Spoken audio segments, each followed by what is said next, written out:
Have you ever scrolled through the news, seen a headline about some, massive cyber attack and thought, wow, okay, that sounds really bad.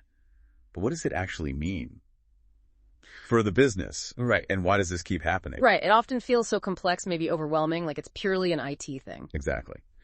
Well, today we're doing a deep dive into exactly that. Cybersecurity and the boardroom. We're going to unpack how cyber risk is, or maybe isn't, understood, how it's communicated, and really how it's managed at the very top. Yeah, our mission today is really to cut through the jargon. We want to give you clear insights into why cyber risk isn't just an IT problem anymore.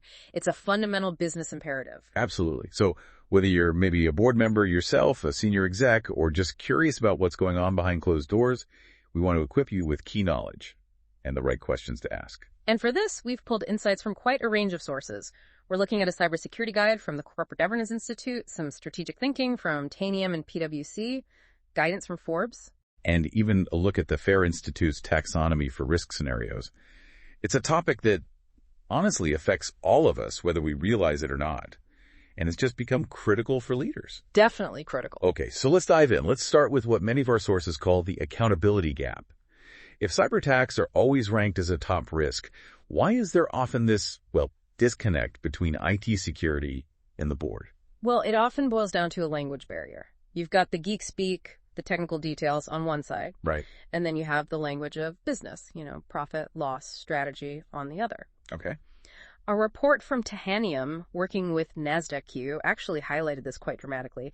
They found, get this, 91% of board members at companies considered vulnerable couldn't really interpret a cybersecurity report. 91%? Wow. Yeah, and only about half reported receiving any cybersecurity training at all. That's a huge accountability gap right there, a massive vulnerability. So, if they can't interpret the reports, and half haven't even had training, what are the actual real-world consequences of that kind of blind spot at the top? Well, it's more than just a lack of training. Sources like Google Cloud point out some really common mistakes that cybersecurity teams make when they present to leadership. Okay, like what? First, they often fail to drop the technobabble. They focus too much on, technology speeds and feeds like server uptime percentages. Things the board doesn't necessarily connect with directly. Exactly. What executives need to hear about is the business impact. Not server X downtime, but workload impacts that could disrupt this specific business process, Got it. So shifting from tech specs to actual business outcomes, P&L impact. Precisely. That's the fundamental reframe needed. Yeah. Another big mistake is what some call the sky is falling. Again, approach. The FUD. Fear, uncertainty, and doubt. Right. Over-relying on FUD has, frankly, lost its impact. Boards hear these dire warnings constantly, and they've kind of started tuning it out. It doesn't really pressure them effectively anymore. I can see that. If everything's presented as a 5-alarm fire, it all just becomes noise after a while. Must be exhausting. It really is. And tied to that is presenting just too many threats as equally urgent. Look, no company can be perfectly secure. Impossible. Right. So listing every single vulnerability as critical isn't helpful. Boards need data. They need insights to make informed decisions about which risks to prioritize, why others might be lower, and what the concrete plan is for the big ones. So here's where it gets really interesting. If the board isn't understanding the information, how can they possibly make good decisions about resources, about strategy? They can't. Not effectively. Yeah. And the tangible consequences of that disconnect, they're far from abstract. They're very real. Okay, let's talk about that. What does this mean for the business when that gap isn't bridged? Let's get into the real-world impact, because these incidents, they cost a fortune and disrupt lives. They certainly do. The Corporate Governance Institute stresses that these attacks hit the entire organization. Sales, customer loyalty, the brand itself, contracts, legal issues, regulatory fines. It's comprehensive. Not just an IT cleanup job. Not at all. Let's look at some examples from our sources. Back in May 2021, the Irish Health Service Executive, the HSE, and their Department of Health got hit by ransomware. I remember reading about that. Chaos, right? Absolute chaos in hospitals. They demanded $20 million, which thankfully wasn't paid. But the cost to fix everything, restore services, cancel appointments, it ran into tens of millions of euros, all footed by taxpayers. A direct hit on public services, felt by everyone. Exactly. And that same month, May 2021, Colonial Pipeline in the U.S., major fuel pipeline, ransomware attack. Oh yeah, the gas shortages. That was huge news. Service was down for 5 days, widespread fuel shortages, panic buying on the East Coast.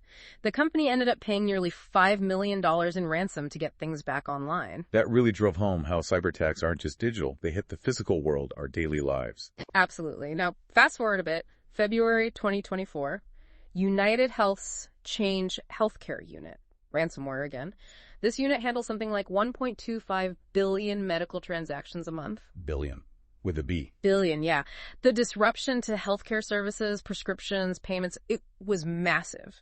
United Health estimated the cost could reach an incredible $2.9 billion by the end of this year. $2.9 billion from one event. That's Yeah. just staggering. It is. And like you alluded to, it's not always malicious actors causing havoc. Sometimes it's systemic failure. Right. Take the CrowdStrike outage in July 2024. That wasn't a hack. It was a faulty software update, but it caused about 8.5 million Windows machines to crash. Airlines, banks, hospitals. I remember flights being grounded globally. Exactly. Carver estimated the cost just to the UK economy was somewhere between 2.1 and $2.96 billion. So it highlights that cyber events aren't always criminals. Operational resilience is just as critical. That's a really key distinction. Mm-hmm. And we also see things like business email compromise, BEC scams causing huge direct financial losses. Yeah. Oh, absolutely. Huge losses. For instance, in August 2024, Orion, they're a carbon black supplier, a non-executive employee, apparently wired about $60 million to cyber criminals in a BEC scam. $60 million just wired away. Gone. So all these examples together, they just hammer home the point. Cyber risk isn't just an IT issue. It's a fundamental enterprise risk impacting everything. Sales, trust, brand, the bottom line, everything. Okay, so given these massive stakes, what's the solution? How do we bridge this communication gap? How do we talk about cyber risk in a way that actually resonates with leadership, moving past the FUD and the technobabble? This is where something called cyber risk quantification, or CRQ, really comes into play. CRQ. CRQ is all about identifying and then crucially presenting the financial and business impact of cyber risks, using clear, actionable business and financial terms, dollars and cents, essentially. Making it tangible. Exactly. PwC's 2025 Digital Trust Insights found that while 88% of executives say quantifying cyber risk is vital for making smart investments. Which sounds right. Right. But only 15% felt they were actually measuring the financial impact meaningfully. CRQ is designed to fix that disconnect. So instead of saying we have a high risk of this vulnerability, you can actually say, okay, if this specific thing happens, based on our analysis, it could cost us X million in lost revenue, Y million in recovery costs. That's precisely the idea. CRQ helps leaders answer those critical questions. How much could we realistically lose if we don't fix this gap? Or which types of cyber events would hurt our business the most financially?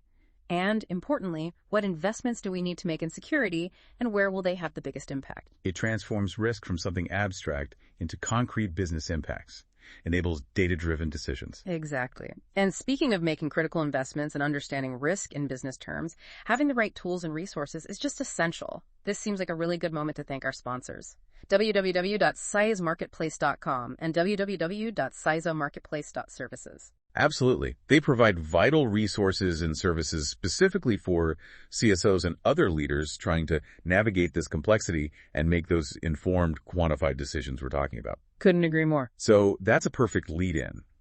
How do we actually do this quantification? Are there established methods people can use? Yes, definitely. One of the most widely adopted models, and one mentioned in our sources, is FAIR. That stands for Factor Analysis of Information Risk. Fair. Okay, yeah, FAIR provides a really robust quantitative framework. It helps organizations understand, analyze, and crucially quantify cyber and operational risk, specifically in financial terms.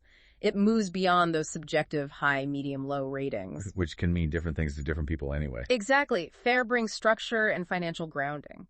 So how does FAIR help define a risk scenario in a way that's actually useful, something the board can grasp?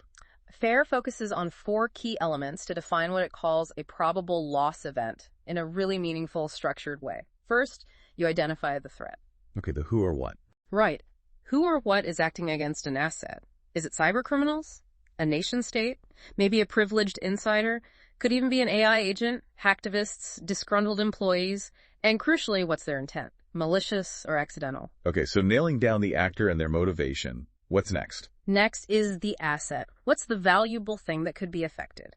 And this is key. It's about business value, not just IT hardware. Ah, so not just our servers. No.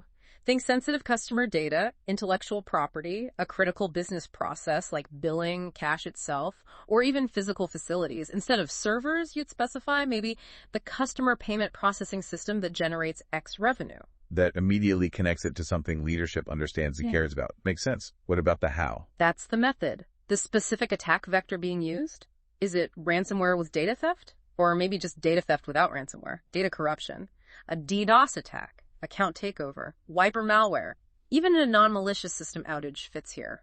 Lots of possibilities there. Yes. And you can optionally add the initial attack method, like phishing or exploiting a known vulnerability, to get even more specific about potential controls. Okay, threat, asset, method, and the final piece. The outcome. That's the effect. How does the business actually lose money or value? FAIR outlines several types of loss information: privacy loss, losing proprietary data, business interruption, cyber extortion demands, direct financial fraud, reputational damage. These can be primary losses directly from the event or secondary knock-on effects. Right, and a single event could have multiple effects, I imagine. Absolutely. You define the scenario, including all relevant loss effects, to paint the full financial picture. This sounds much more rigorous. Can you give us a concrete example, like an ineffective risk statement versus an effective one using FAIR? Sure. An ineffective statement, the kind boards often get, might be, phishing is a big risk to our organization. Vague. Okay. The sky is falling type again. Exactly. An effective scenario using FAIR structure might be, cyber criminals threat impact company funds, specifically cash and cash equivalents asset, via a phishing-based business email compromise, which is an account takeover method, causing a direct financial loss through financial fraud effect. Okay, that's night and day. Specific actor, specific asset with business value, specific method, specific financial consequence. Removes so much ambiguity. Precisely. Or for ransomware, ineffective. We might get hit by ransomware. Which tells you almost nothing useful for planning. Right. Effective. A ransomware gang threat impacts our customer billing and payment processing system, asset-critical business process via encryption, malware, and extortion. So, ransomware with data exfiltration method causing service downtime and potential ransom payment demands, leading to business interruption and cyber extortion losses effects. That detailed picture must make prioritizing investment and controls so much clearer. Are there ways to do this besides, say, a manual FAIR assessment? That sounds like it could be quite involved. It can be. And yes, there are increasingly automated solutions hitting the market, sometimes called turnkey cyber risk modeling. BitSight, for example, offers something called financial quantification for enterprise cyber risk. Okay, turnkey modeling. How does that work? Well, these solutions aim to streamline CRQ. They often combine data about a company's digital footprint, business context information, maybe data from cyber insurance claims, and statistical models for scenario probabilities.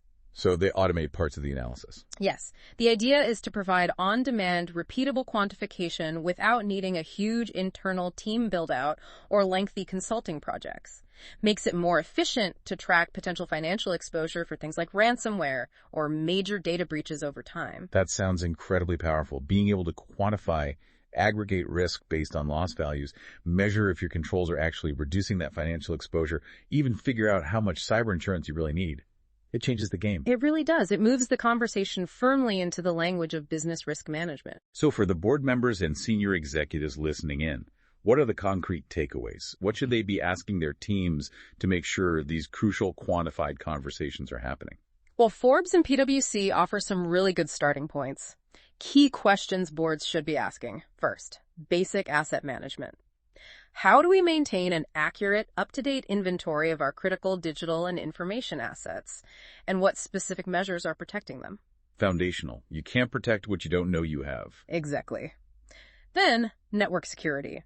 What safeguards are actually in place to prevent unauthorized access? How quickly and effectively can we detect an intrusion? And what's our response plan? Detection and response. Critical. What else? Business continuity is huge. How prepared are we really to respond to and recover from a major cyber attack? What are the contingency plans to keep essential operations running? Planning for the worst, hoping for the best. Makes sense.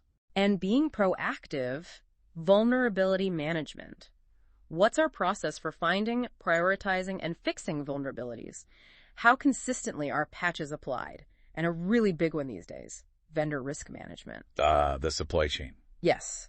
How are we assessing and monitoring the cybersecurity risks posed by our third-party vendors and partners? We saw with incidents affecting Okta and then Snowflake clients, a breach at a key vendor can cascade outwards dramatically. That's a huge area of exposure for many companies. Yeah. And finally, tying it all back to the money. Absolutely. The killer question, leveraging CRQ. What is the actual financial impact if our top identified cyber risks were realized?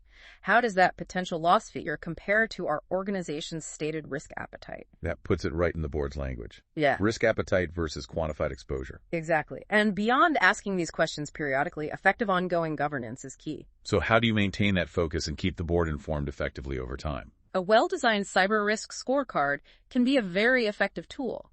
It shouldn't just be a data dump, though. It needs to focus on key performance indicators, KPIs, showing progress. Like patch deployment rates, maybe. Could be.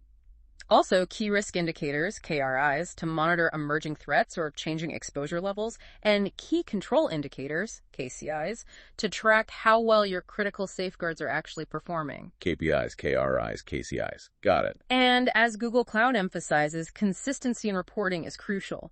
Use a consistent narrative. Use dashboards that clearly show trends over time. Make visuals understandable quickly, like in 10 seconds or less. Inconsistent reporting really damages credibility with the board. That makes perfect sense. Build trust through clarity and consistency. Wow, this has been incredibly insightful. It's just crystal clear that cyber risk isn't some niche IT problem anymore. Not at all. It's a fundamental business imperative. It demands focused attention and, crucially, quantifiable understanding from the entire leadership team right up to the board. Absolutely. Understanding and quantifying this risk in financial terms empowers leaders. It allows them to make truly informed decisions, allocate resources where they matter most, and ultimately build a genuinely resilient organization. Well said. And if we connect this to the bigger picture, the evolution of cyber threats isn't slowing down, not remotely, so our understanding can't afford to stand still either. Good point. Being able to translate these complex technical risks into clear, quantifiable business impacts, it's not just about defense anymore. It's becoming about competitive advantage. It's about fostering real trust in this increasingly digital world we all operate in. That's a powerful way to frame it. And it raises, I think, an important question for everyone listening. What's one area of your business, perhaps one you haven't thought about in this way before, that you now realize is critically exposed? And how will you start the conversation about its quantifiable financial impact within your own organization? That's a fantastic, really provocative thought to leave our listeners with, a real call to action. And as you, the listener, explore how to enhance your own organization's cyber resilience, remember to check out our sponsors, www.cisomarketplace.com and www.cisomarketplace.services. Great resources there. Definitely. They offer resources tailored specifically for cybersecurity leaders and professionals grappling with these exact challenges. Thank you so much for joining us on this deep dive today. My pleasure. We really encourage you to keep learning, keep asking these questions, and apply these vital insights.